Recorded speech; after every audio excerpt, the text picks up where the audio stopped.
Today we're diving into something a bit different. It's a story, but not really about nations. It's about power itself, and it's framed as a Greek tragedy, which is just a fascinating way to look at the timeless game of global dominance. Okay, so our story, our tragedy, it starts with this central character, a constant. The source we're looking at calls it the throne. And this is a really powerful metaphor, right? It's this idea of an ultimate seat of authority, one that's never empty. It's just always there, a permanent fixture in how the world works. But what is this throne really? Is it a king, a president? No, the source is super clear on this. It's not just some fancy chair made of metal and gems. It's the system itself. Think about it. It's the law, the rules of the game. It's the flow of money, who gets rich and how. It's the whole rhythm of the American elite. So it's the structure, not just a symbol. That's a crucial distinction. All right, so we've got the throne. Now let's step into the arena. This is where things get interesting. This is where we see how that power actually works when someone dares to challenge it. And believe me, the stakes couldn't be higher.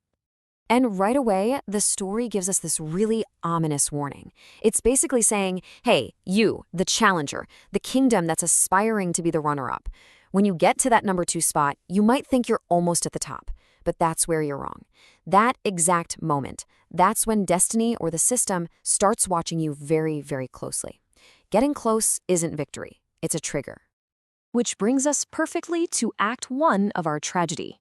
Let's look at our first challenger, a power that rose like a rocket from the east, Japan. So you have to remember, back in the late 20th century, Japan's economic power was just undeniable.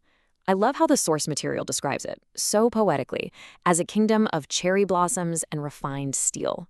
It's this perfect image, right? This mix of deep culture and incredible industrial power. It really did look like a whole new sun was rising in the east. So how did the throne, this system, respond to this rising sun? Well, not with tanks or soldiers, no. The key moment, the turning point, was actually something pretty quiet, almost bureaucratic. The 1985 Plaza Accord. It was basically an agreement about currency values. But the result? The aftermath wasn't some epic battle. It was this long, quiet, devastating economic winter that Japan, struggled with for decades. And you know what they say about history, right? Fast forward a few decades, and the exact same pattern starts to play out again. A new challenger steps into the arena. This one maybe even bigger and more ambitious. So let's get into Act 2, the tale of the red dragon. And of course, we're talking about China. It rose up, fueled by becoming the workshop of the world, commanding these massive seaports. Its growth has been one of the biggest stories of our lifetime, right? And it put China right in that dangerous number 2 spot. And just like before, the throne responds. But the weapons have changed. They've modernized. The corrective blows, as our source calls them, are now economic. They're technological. Tariffs aren't just taxes. They're used like spears.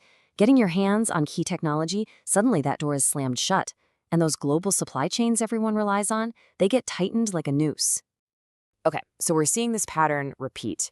To really get why this happens, the source we're looking at brings in 2 really powerful ideas from ancient Greek tragedy, and they just perfectly capture this whole dynamic. The first one is hubris. Now, we're not just talking about being a little arrogant. In this story, hubris is that overwhelming, maybe even fatal pride a challenger gets. It's the belief that they can actually change the rules of the game, that they can unseat the established order, that they can really, truly take the throne for themselves. And what follows hubris? Always. Nemesis. But what's so important to understand here is that Nemesis isn't some angry god throwing lightning bolts. It's not an emotional punishment. It's just an inevitable, automatic reaction from the throne. It's the system simply preserving itself. Think of it like a law of nature, a rebalancing act. So that brings us to the final act, the epilogue of our little tragedy here. This is where we get to the absolute core of what this power is and why it lasts. And here's the biggest takeaway. We all have this idea in our heads, right? That a fall from power is going to be this big, dramatic thing with thunder and shouting. But the reality, according to this telling, is way quieter. A challenger doesn't start to fall with a bang. It starts with the quiet, almost invisible tipping of the scales, when the rules of the game, the rhythm of money, just subtly changes. And that right there, that is the essence of the throne's power.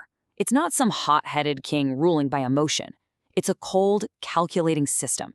It doesn't get angry. It doesn't have an ego. It runs on one single, simple principle, self-preservation.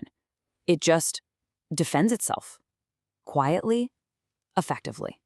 Which leaves us with this final, kind of chilling thought.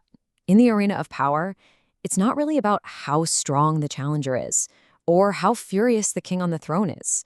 It's about a system, a structure that is designed to do one thing: endure. And it's a powerful reminder that sometimes the greatest forces are the ones that never even have to raise their voice.